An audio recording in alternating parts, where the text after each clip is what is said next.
less risk ang investment sa fixed income.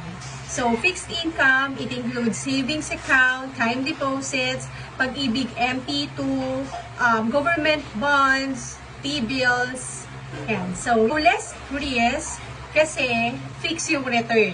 Yung investment mo, yung kita ng investment mo, still fix yung interest na ibibigay sa'yo.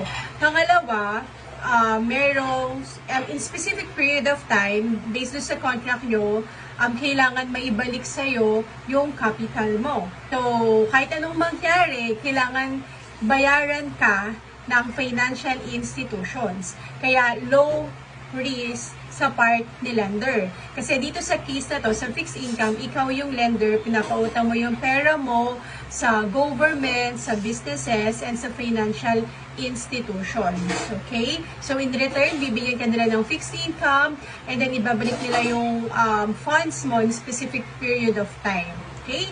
So, ibang usapan naman kapag nagpautang or nagpahiram ka sa tao kasi high risk yon. Kasi most of the time, di ba, hindi naman natutupad kung ano yung pinag-usapan nyo. Hanggang sa mabaliktad na, ikaw na ngayon yung nagmamakaawa dun sa pinautang mo. Kaya, ingat sa pagpapautang sa tao.